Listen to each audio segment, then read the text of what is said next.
नमस्कार, आप देख रहे हैं टीवी 27 न्यूज और मैं हूं आपके साथ आर्या चतुर्वेदी। और छत्तीसगढ़ की सियासत में इन दोनों लेटर के बीजेपी के सांसद और विधायक एक के बाद एक सरकार की गारंटी पर सवाल खड़े कर रहे हैं।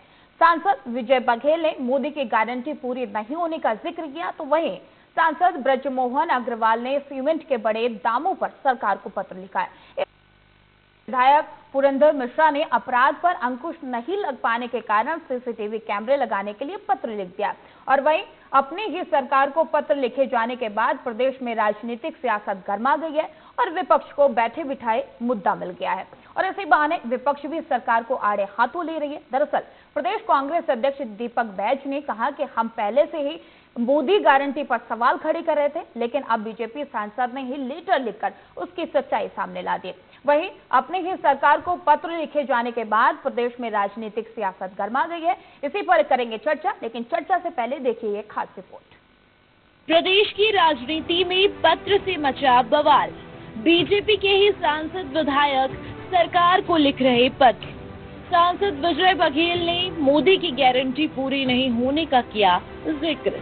सांसद ब्रजमोहन अग्रवाल ने सीमेंट के बड़े दामों पर सरकार को लिखा पत्र। बीजेपी विधायक पुरंदर मिश्रा ने अपराध पर अंकुश नहीं लगने के कारण सीसीटीवी कैमरे लगाने के लिए लिखा पत्र। पत्र के बाद प्रदेश में सियासी घमासान। दरअसल प्रदेश में भाजपा की सरकार है और अलग अलग जनहित से जुड़े मुद्दों को लेकर जनप्रतिनिधियों द्वारा सरकार से मांग रखना एक सतत प्रक्रिया है। ऐसे में बीजेपी के सांसद विधायक मुख्यमंत्री को पत्र लिखकर मांग कर रहे हैं। बीते 15 दिनों के भीतर ही 2 और एक विधायक ने सरकार को पत्र लिखा है, जिसमें सांसद विजय बघेल ने शासकीय कर्मचारियों द्वारा मिले ज्ञापन का जिक्र करते हुए सीएम साहब को पत्र लिखा, जिसमें उन्होंने कहा कि मोदी की गारंटी के तहत जो वादा किया था वह पूरा नहीं होने से वे असंतोष है, इसे अविलंब पूरा किया जाना चाहिए। वहीं दूसरा पत्र सांसद ब्रजमोहन अग्रवाल ने प्रदेश में बढ़े सीमेंट के दामों को लेकर चिंता व्यक्त करते हुए लिखा कि सरकार को इन तमाम औद्योगिक क्षेत्र पर दबाव बनाकर दामों को नियंत्रित करना चाहिए, ताकि पुराने दामों में सीमेंट मिल सके। वहीं रायपुर के उत्तर विधायक पुरंदर मिश्रा ने राजधानी में अपराध को लेकर चिंता व्यक्त करते हुए अपने विधानसभा क्षेत्र में सीसीटीवी कैमरे लगाए जाने की मांग की है। बीजेपी के तीनों नेताओं द्वारा लिखे गए पत्र को लेकर प्रदेश में राजनीतिक सियासत शुरू होना लाजमी। अब इसे लेकर कांग्रेस मुद्दा बनाकर बीजेपी को घेरने में जुट गई है। नेता प्रतिपक्ष शरणदास महंत ने सरकार के डबल इंजन होने का दंभ भरने को लेकर जमकर तंज कसते हुए कहा कि इनके डबल इंजन की सरकार कौन से इंजन से चल रही है, आगे वाले इंजन से या पीछे वाले इंजन से। सरकार के ही मंत्री नेता पत्र लिख रहे हैं। 6 महीने में ही सब तरफ भारी असंतोष है। आखिर प्रदेश को कौन चला रहा है, सरकार कौन चला रहा है? डबल इंजन की सरकार कहते हैं, मगर सरकार अगले इंजन से चल रही है कि पिछले इंजन से चल रही है, यहाँ से इंजन से चल रही है, दिल्ली से इंजन से चल रही है, कुछ समझ से सब पड़े। क्योंकि उन्हीं के सांसद माननीय विजय बघेल हमें अपने वादों को पूरा करना है। कल उन्हीं के सांसद माननीय अग्रवाल साहब ने ये आरोप लगाया है कि पूरे सीमेंट वालों से प्रति बोरी 50 रुपए वसूल किए जा रहे हैं और नहीं करना चाहिए। अब ये वसूली आगामी चुनाव का चलना है कि क्या है, कौन सा इंजन इसके लिए जवाबदार है, ये हमें। वहीं जनहित से जुड़े मुद्दे को लेकर सजग जनप्रतिनिधि सरकार से अपनी मांग रखते ही हैं। अब प्रदेश में कांग्रेस मुद्दा बनाकर सरकार पर तंज कस रही है, जिसे लेकर सांसद ब्रजमोहन अग्रवाल ने पलटवार करते हुए कहा कि सरकार की लोकप्रियता अलोकप्रियता की बात नहीं है। कांग्रेस अपने दुष्कर्मों को कुकर्मों को याद कर ले, कैसे उनके जमाने में लोगों पर बोझ पड़ता था। अब भारतीय जनता पार्टी की सरकार आने के बाद विकास तेजी से बढ़ रहा है। महतारी बंधन योजना का पैसा मिल रहा है। किसानों से 2100 रुपए क्विंटल में धान खरीदी हो रही है। प्रधानमंत्री आवास योजना का भी काम चल रहा है। छत्तीसगढ़ की सरकार लगातार अच्छा काम कर रही है। देखिए, कोई अलोकप्रियता या लोकप्रियता की बात नहीं है। कांग्रेस अपने दुष्कर्मों को याद करे, अपने जमाने के कामों को याद करें कि उनके जमाने में कैसे छत्तीसगढ़ के लोगों के ऊपर में बोझ पड़ता था। अब भारतीय जनता पार्टी की सरकार आने के बाद लगातार छत्तीसगढ़ में विकास के काम तेजी से हो रहे हैं। महिलाओं को मातृ वंदन योजना का पैसा मिल रहा है, किसानों को 21 क्विंटल धान उनका खरीदा जा रहा है, 3100 रुपए में खरीदा जा रहा है। प्रधानमंत्री आवास जो 5 सालों से बंद हो गए थे वो फिर से शुरू हो रहे हैं। बहरहाल एक अच्छे जनप्रतिनिधि वही होते हैं जो आम जनता से जुड़े होकर जनहित की समस्याओं को सरकार तक रखें, चाहे सरकार किसी की भी हो, लेकिन समाधान का प्रयास करें। वहीं प्रदेश की राजनीति में इन नेताओं के पत्र ने हलचल मचा दी है। अब देखना ये होगा कि पत्र के बाद समाधान कैसे और कब तक हो पाता है, या सिर्फ राजनीतिक गलियारों में चर्चा का विषय बनकर रह जाएगा। टीवी 27 के लिए रायपुर से हिमांशु पटेल की रिपोर्ट। और छत्तीसगढ़ की राजनीति अब पत्र के इर्द गिर्द घूम रही है, जिसको लेकर अब आरोप प्रत्यारोप का दौर जारी है। एक तरफ जहां बीजेपी के तमाम नेता या यूं कहे सांसद और विधायक लगातार अपनी ही सरकार के खिलाफ पत्र लिख रहे हैं और मोदी की गारंटी को लेकर सवाल खड़े कर रहे हैं, तो वहीं अब कांग्रेस को बैठे बिठाए मुद्दा भी मिल गया है, वो भी अब सरकार को आड़े हाथों ले रही है। और इसी मुद्दे पर करेंगे चर्चा के लिए हमारे साथ प्रीति स्वर्णकार बीजेपी प्रवक्ता जुड़ चुकी हैं और जावेद खान प्रवक्ता कांग्रेस से जुड़ चुके हैं। आप दोनों का टीवी 27 पर बहुत बहुत स्वागत है। चर्चा की शुरुआत आपसे ही कर लेते हैं। क्या चल रहा है छत्तीसगढ़ में, राज्य में क्या चल रहा है मैडम, जहां पर कांग्रेस कुछ दिन पहले सड़कों पर उतर के आपके सरकार के खिलाफ प्रदर्शन कर रही थी, चाहे फिर बालाउदा बाजार मुद्दा हो या फिर कोई और अब तो आपके ही सांसद विधायक आपकी मोदी की गारंटी जिसको लेकर आप चुनाव में उतरे थे उस पर ही सवाल खड़े कर रहे हैं। क्या चल क्या रहा है मैडम? कोई भी सांसद हो, विधायक हो, महापौर हो, पंच हो, सरपंच, ये सारे के सारे जनप्रतिनिधि रहते हैं। जनप्रतिनिधि का काम ही होता है जनता के बीच की जो समस्याएं होती हैं उनको सरकार तक पहुंचाना। सरकार चाहे किसी की भी हो, चाहे वो विधायक बीजेपी के हो, सरकार बीजेपी के हो, या सरकार कांग्रेस के हो, या विधायक कांग्रेस के हो, भाई उनका तो काम है। जनता उनको चुनती इसीलिए है कि उनकी जो समस्या है वो जनता डायरेक्ट तो जाके कहीं मुख्यमंत्री को नहीं बोलेगी ना, या तो मुख्यमंत्री से डायरेक्ट जाके नहीं बोल पाएगी। तो भाई कुछ जनप्रतिनिधि को उन लोग अपने क्षेत्र में चुने रहते हैं, चाहे वो पार्षद ही हो, या पंच हो, या सरपंच हो, या फिर विधायक हो, या फिर सांसद हो, उसके जरिए ही तो उनकी जो समस्या है वो सरकार तक पहुंचेगी, जिसका निराकरण होगा। तो इसमें कोई ऐसा विशेष मुद्दा वाली बात तो है ही नहीं है। किसी की भी जनता को जब समस्या होती है अपने जनप्रतिनिधि के पास जाएगी, वो अपनी समस्या को बताएगी। जनप्रतिनिधि जो उसका ऑफिशियल तरीका है कि पत्रक द्वारा उनको इसका सूचना दिया जाए कि यहाँ पे ये समस्या है, तो जो उसका निवारण करना है, यही तो एक अच्छे जनप्रतिनिधि की पहचान है ना, जब वो जनता की बात सुनेगा। अदरवाइज हमको विधायक और सांसद या पार्षद या महापौर सुनने का क्या जरूरत पड़ता अगर जनता को डायरेक्ट ही कुछ काम करना रहता तो। लेकिन प्रीति जी ये सब सवाल यहाँ तक नहीं रह गया कि जनता की आवाज को सरकार तक पहुंचाना, ये भी कहा गया है। वीडियो एक सामने निकल कर आया है विजय बघेल जी का, उसमें कहा गया कि हमें अपने टिकट की भी चिंता नहीं है, यानी कि उन्होंने कहा कि हंसी मत उड़ाइए, जो लोग हैं उनकी जो समस्या है उसे पूरी कीजिए, काम जो वादे किए हैं उनको पूरी कीजिए। यानी कि कहीं ना कहीं तो खामी रह गई होगी ना। आपके सांसद, आपके विधायक सवाल खड़े कर रहे हैं, खामियां तो कहीं हैं, मानती है ना ये आप? देखिए, सवाल खड़े करने की बात नहीं है। अगर जनता को समस्या हो रही है तो एक अच्छे प्रतिनिधि का यही दायित्व बनता है कि सरकार तक बात को पहुंचाए, चाहे वो विधायक जी लिखित में दे मुख्यमंत्री जी को, या फिर पीएम को, सीएम को, किसी को भी दे।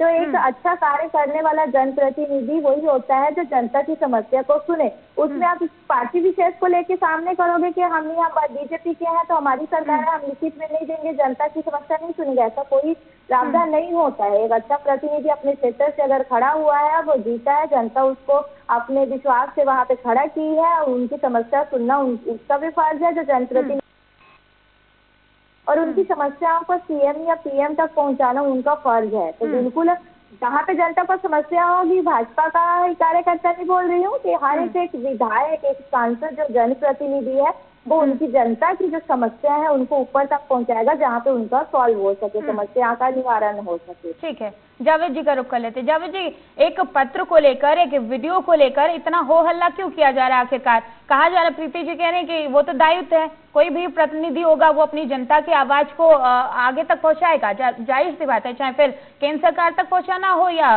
राज्य सरकार तक पहुंचाना हो। आखिरकार इसमें हो हल्ला करने की क्या जरूरत है? नमस्कार आर्या जी, आपको, आपके सभी दर्शकों को, साथ ही मीडिया पैनलिस्ट को भी मेरा नमस्कार। देखिए, असल बात तो यह है कि छत्तीसगढ़ में अब शायद सरकार इतनी असहाय हो गई है कि उसके हाथ से प्रदेश पूरी तरह से निकल रहा है। चरणदास महंत जी ने तो कहा है कि आगे वाली इंजन चल रही, इनके डबल इंजन की सरकार में कौन सा इंजन चल रही है। मैं तो उससे एक कदम आगे बढ़ करके कहता हूं कि दोनों इंजन पटरी से उतर चुके हैं और यह दोनों इंजन फेल हो चुके हैं। इसीलिए छत्तीसगढ़ जब राज्य बना उसके बाद से लेकर के छत्तीसगढ़ के इतिहास में इस 24 साल में राज्यपाल जिलों में जाकर के बैठ के ले रहे हैं। एक तरह से अघोषित रूप से आपातकाल छत्तीसगढ़ में लग गया है। अब मैं आता हूं आपके सवाल पर, पत्र पर। देखिए, अभी भारतीय जनता पार्टी की प्रवक्ता साथी को मैं सुन रहा था और बोले ये अच्छे जनप्रतिनिधि की मिसाल है कि वो अपने सरकार को बता रहे हैं कि कहाँ क्या कमी है और जनता की क्या मांग है, वो वहां तक पहुंचा रहे हैं। पिछले 6 महीने से कांग्रेस जो प्रदेश में मुख्य विपक्षी दल की भूमिका में है, जो विपक्ष है, वह भी तो यही सवाल उठा रही है, कह रही है सरकार से कि मोदी की गारंटी हुई है। वो भी तो यही कह रही है कि महंगाई बढ़ रही है। वो भी तो यही कह रही है कि प्रदेश में अपराध चरम पर है। तो यही सरकार कहती है कि कांग्रेस राजनीति कर रही है, कांग्रेस झूठ बोल रही है, मोदी की गारंटी पूरी हो गई है, अपराध कहीं हो नहीं रहे हैं, महंगाई कहीं है नहीं। तो ये दोहरा मापदंड क्यों?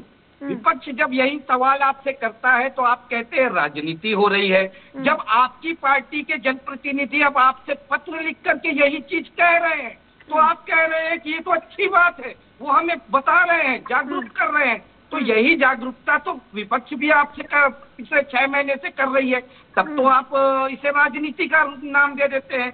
दूसरी सबसे महत्वपूर्ण चीज, देखिए, आज बहन बेटी कहीं सुरक्षित नहीं है। किस तरह से छात्राओं को अपनी मांगों को लेकर के वो जाते हैं, उन्हें डरा के धमका करके जलील करके निकाला जा रहा है, यह देख रहे हैं। आज बिलासपुर की घटना बताता हूँ, सड़कों पे उतर करके कहती है कि आश्रम हॉस्टल अधीक्षिका उन्हें कहती है कि तुम्हारा नग्न वीडियो वायरल कर दूंगे अगर ज्यादा बात करोगे। तो एक तरफ मतलब कौन सा वर्ग अब इनके कंट्रोल में है? जो मैंने पहले कहा कि इनके हाथ से निकल चुका है प्रदेश। पुलिस विभाग में आप देखिए किस तरह से जिसे रक्षक कहा जाता है वही भक्षक बन गया है, बलात्कार कर रहे हैं वही लोग। थाने में आम जन की रिपोर्ट नहीं लिखी जा रही है। अभी पत्थल गांव में एक 17 साल की नाबालिग के साथ बलात्कार होता है। वो नाबालिग की रिपोर्ट दर्ज होने के बाद जब वो बाहर आती है तो पीड़िता बताती है कि पहले तो मुझे वहां के एसआई के द्वारा डराया गया, धमकाया गया। दूसरी बात, जब वो बयान जो दर्ज करा रही है उस बयान में उसके द्वारा बोले गए तथ्यों को तोड़ मरोड़ करके पेश किया जा रहा है। पूरा गांव उस थाने का घेराव करती है, कांग्रेस पार्टी उस थाने का घेराव करती है, अन्य मामलों में थाना का घेराव करती है। तो मुख्य बात तो यही है ना, आज ये जो तीनों जो दो विधायक है, 2 सांसद है, वो कांग्रेस जो कह रही है उसी पे तो मुहर लगाने का कार्य कर रहे हैं। तो आज इन्हें स्वीकारना चाहिए ना कि हमसे गलती हुई है। विधानसभा के सत्र में भी आपने देखा किस तरह से भारतीय जनता पार्टी के विधायक ही विधानसभा में इस सरकार को घेरते नजर आए। इनकी बैठकों में किस तरह से बृजमोहन अग्रवाल जी, उनके साथ साथ में इनके वरिष्ठ नेता राजेश मूणत जी इसकी कार्य प्रणाली पर सवाल उठा चुके हैं। तो जब ये वही सवाल उठाते हैं तो कहते हैं शिष्टाचार है, और कांग्रेस उठाती है तो कहते हैं राजनीति है। ऐसा दोहरा मापदंड तो नहीं चलेगा ना। बिल्कुल, प्रीति जी जवाब दीजिए, इस पर जवाब दीजिए। देखिए, जैसे इन्होंने बताया कि रेप केस के बहन बेटियां कहीं भी सुरक्षित नहीं है। मैं उनको जानकारी के लिए बता देती हूँ कि 22 से 23 के बीच में 2500 से ज्यादा रेप केस के मामले सामने आए थे जब वहाँ छत्तीसगढ़ में कांग्रेस की सत्ता थी। ये तब का है। उसके बाद 23 और 24 के बीच के जो मामले हैं, मात्र 600 मामले, 600 साढ़े 600 मामले सामने आए। तो कहीं कितना ज्यादा बहनें सुरक्षित है ये तो इन आंकड़ों को देख के आप लगा सकती हैं कि 3/3 हिस्सा रेप केस कम हुए हैं छत्तीसगढ़ में जब से भाजपा की सरकार बनी है।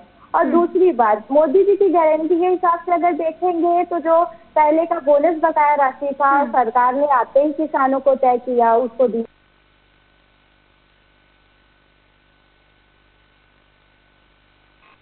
जो पिछले 5 साल से भूपेश बघेल जी के द्वारा बंद कर दिए गए थे, तो उसको वो कंटिन्यू चालू हो गए हैं पीएम आवास। और रही माता की जो अहम मुद्दा था वो महतारी वंदना का पैसा प्रत्येक बहन के 70 लाख से ज्यादा बहन। लेकिन प्रीति जी सवाल इसको लेकर है कि पेंशनर्स की बात नहीं मानी जा रही है। जो राज्य में अपराध का ग्राफ बढ़ रहा है, आपके बीजेपी विधायक है ना पुरंदर मिश्रा जी, उन्होंने तो वो बोला कि सीसीटीवी कैमरे लगवाया, इस तरह लगातार अपराध बढ़ रहे हैं। और वही बात कांग्रेस कह रही है, इसी बात को लेकर कटघरे में आपको खड़ा किया जा रहा है।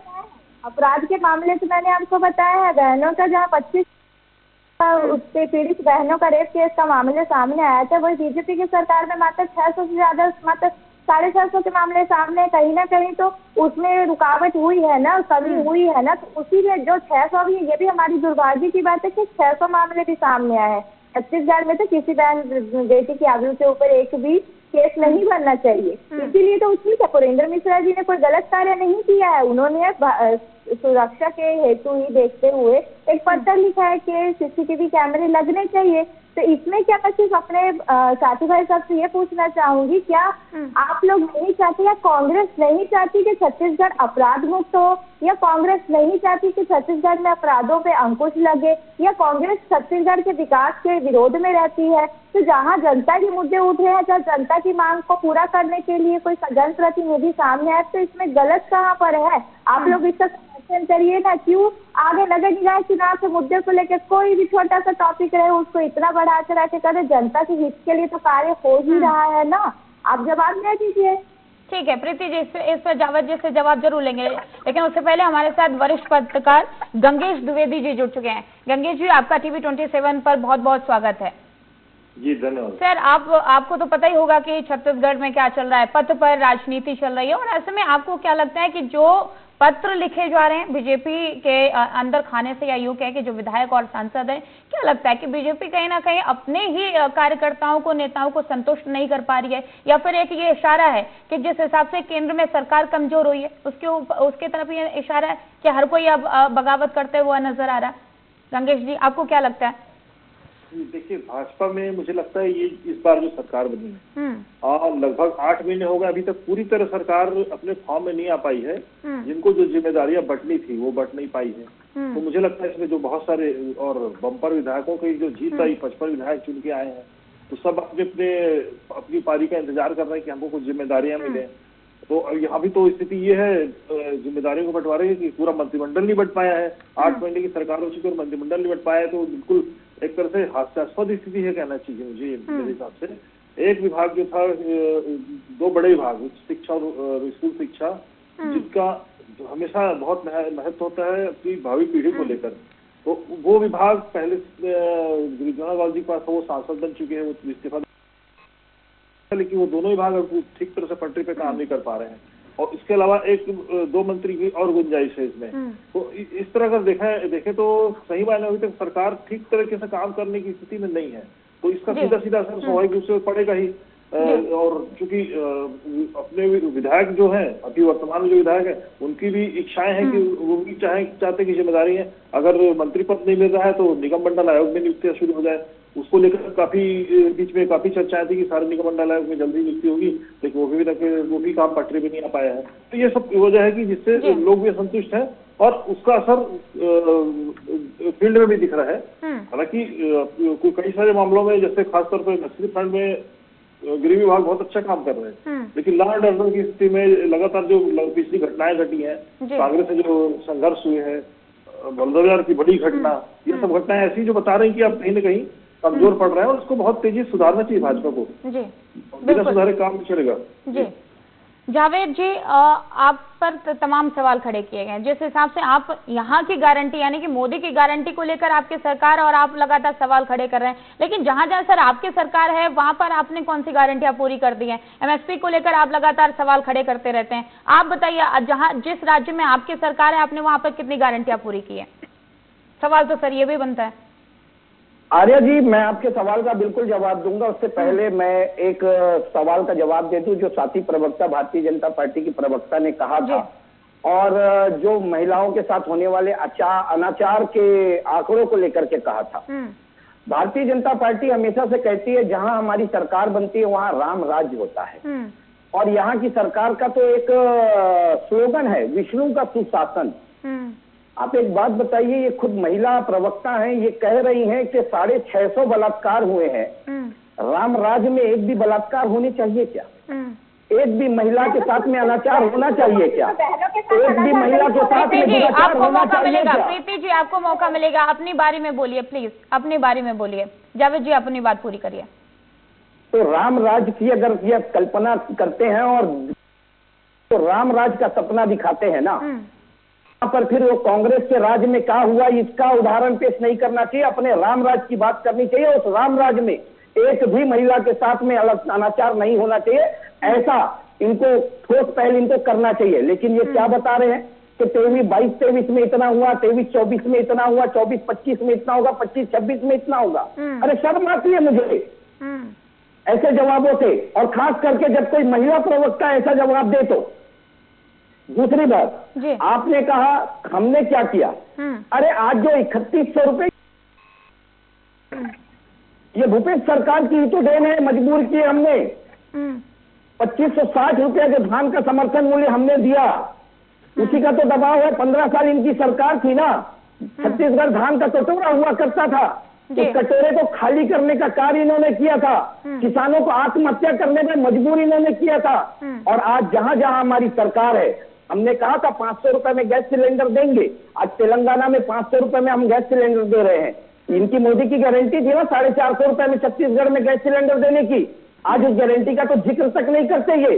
फिर कोई सांसद विधायक इसको भी लेकर के पत्र लिखेगा तो ये कहेंगे कि वो हमें जागरूक कर रहे हैं, और वही चीज अब विपक्ष जब इनसे पूछती है तो बोलते होगा। आज 33,000 शिक्षक भर्ती का जुमला इन्होंने फेंका था, आज बीएड डीएड के लोग सड़कों पर हैं, सैनिक भर्ती के लोग भीख मांग रहे हैं। इनका पितृ संगठन आरएसएस के एक बड़े नेता ने कहा था कि भीख मांगना भी रोजगार है। आज छत्तीसगढ़ में हमने देख लिया किस तरह से बेरोजगार हाथ में कटोरा लेकर के भीख मांगते हुए प्रदर्शन कर रहे हैं। एक तरह से वो बता रहे हैं, इनकी बात पे मोहर लगा रहे हैं। जी हाँ, आपके ठीक है जावेद जी, ठीक है जावेद जी, जवाब ले लेते हैं। ठीक है जवाब ले लेते। प्रीति जी, सरकार विपक्ष की तरफ से लगातार सवाल खड़े किए जा रहे हैं कि आप हमारे टाइम का क्यों देखते हैं, आपने अभी तक क्या किया वो बताइए ना, कि आपके सरकार में अभी तक क्या हुआ। राम राज की बात करते थे, जो बेटियों के साथ रेप हो रहे हैं, दुष्कर्म हो रहे हैं, वो नहीं होने चाहिए थे। लगातार आरोप लगाए जा रहे हैं कि आप हमारे सरकार में क्या हुआ, कांग्रेस ने क्या किया, इस पे मत जाइए। आप कितना अच्छा करके दिखा पा रहे हैं, इस पे जाइए। प्रीति जी, देखिए साथी भाई साहब ने ये बोला है कि मैं एक महिला होकर महिला के बारे में बात कर रही थी, इतने उत्पीड़न के मामले हुए। मैं सिर्फ ये बताना चाह रही थी कि इतने साल से पहले भाजपा की सरकार थी, उसके कांग्रेस की सत्ता है, कांग्रेस जावेद जी अपने बारे में, जावेद जी आपको पूरा मौका मिलेगा। जावेद जी आप जवाब सुनिए, जावेद जी आपके बारे में टोका नहीं गया, आप जवाब सुनिए, जवाब सुनिए। इश्यू उठाओगे तो मैं बिल्कुल बोलूंगी। तो मैंने सिर्फ यही बताया है कि आंकड़ों को अगर देखा जाएगा तो आंकड़े में तो बहुत कम जो हुए हैं अभी, वो कम ही हुए। आगे भाजपा का बिल्कुल यही रहेगा कि बहनों के साथ कोई भी अनाचार मत हो। इसीलिए तो भाई अगर सीसीटीवी कैमरे हर जगह में लग जाएंगे तो इसमें गुनाह कहाँ पर है, इसमें कौन सी आपत्ति आ गई है। अगर सीसीटीवी कैमरे के लिए उन्होंने सरकार से विधायक के द्वारा, जनप्रतिनिधि के द्वारा आग्रह किया गया है। और दूसरी बात, मैं सिर्फ इनसे पूछना चाहूंगी, इन्होंने दूसरे राज्य में 8500 रुपये प्रति माह देने का बहनों को वादा किया था, जिसमें खड़गे जी का साइन था, राहुल गांधी जी का साइन था, वो इन्होंने पूरा किया। आप मुझे जवाब दीजिए। मोदी जी की गारंटी के हिसाब से देखो तो महतारी बंधन योजना के तहत 70 लाख से ज्यादा छत्तीसगढ़ में बहनों के खाते में सीधे पैसा आता है, बीच में कोई भी चलिए नहीं है। और भाइयों के लिए, किसान भाइयों के लिए ई पोर्टल का सुविधा उपलब्ध कराई गई है कि ताकि वो दूसरे खातों से। ठीक है प्रीति जी, ठीक है, समय का तकाजा है, समय का तकाजा है। जावेद जी रुकिए, हमें गंगेश जी के पास जाने दीजिए। गंगेश जी, जिस हिसाब से छत्तीसगढ़ में हो रहा है लगातार आरोप प्रत्यारोप का दौर जारी है, ऐसे में आपको क्या लगता है कि सरकार, जो विजय बघेल की तरफ से पत्र लिखा गया है और उसके ऊपर जो विपक्ष सवाल खड़ा कर रहे हैं, वो कितना सही है कि 8 महीने हो गए अभी तक जो गारंटी को लेकर बात की जा रही थी वो पूरी नहीं कर पा रहे हैं? जी बिल्कुल, देखिए, जब अगर जनता के बीच सबको जाना है, चाहे सत्ता पक्ष हो या विपक्ष, सत्ता पक्ष के लोग जब सत्ता में आते हैं तो जिम्मेदारियां बढ़ जाती हैं, क्योंकि लगातार उसका उनसे जवाब तलब होना शुरू होता है। अपने क्षेत्र में विजय बघेल जा रहे हैं तो वहाँ की जनता उनसे सवाल कर रही हो, वो लोग पूछ रहे हैं कि हमारा ये काम कब होगा, हमारा ये काम कब होगा, ये इसमें क्यों डिले हो रहा है। इस वजह से एक ये असंतोष आ रहा है। सर, मैं कहना चाहूंगा कि लंबे समय बाद छत्तीसगढ़ को फुल फ्लेज गृह मंत्री मिला है। पिछले 15 साल जो रमन सिंह का कार्यकाल गुजरे उसमें भी गृह मंत्री बहुत ज्यादा सक्रिय नहीं थे, वो तो डमी ही थे मान के चलते हैं पूरी भनोवाल जी के बाद। बाकी जो गृह मंत्री डमी रहे, और पिछले भूपेश बघेल के जी कार्यकाल में भी गृह मंत्री बहुत ज्यादा फॉर्म में नहीं थे। ये गृह मंत्री फॉर्म में है। मुझे लगता है लॉ एंड ऑर्डर में सिर्फ प्रशासनिक कसावट की जरूरत है। गंगेश जी 30 सेकंड प्लीज, समय का तकाजा 30 सेकंड में आप अपनी बात पूरी करिए। कंक्लूड कर रहा हूँ, थोड़ी सी प्रशासनिक कसावट में है। पुलिस प्रशासन में सत्ता जब कसावट कर लेती है तो निश्चित तौर पर अपराध रुकते हैं, घटनाएं कम होती हैं और प्रशासन स्वस्थ रूप से चलता है। बिल्कुल, बहुत बहुत धन्यवाद। बिल्कुल समय का तकाजा है इसलिए आपको बीच में रोकना पड़ रहा है। जावेद जी, प्रीति और गंगेश जी, आप सभी का बहुत बहुत धन्यवाद हमारे साथ चर्चा में जुड़ने के लिए। तो लगातार अगर छत्तीसगढ़ की बात करें तो आरोप प्रत्यारोप का दौर जारी है और पर्चे पर यानी कि पत्र पर सियासत जारी, और ऐसे में विपक्ष भी लगातार सरकार को घेर रही। लेकिन इस चर्चा में इतना ही, आगे भी खबरों का सिलसिला जारी रहेगा। देखते रहिए TV 27 न्यूज।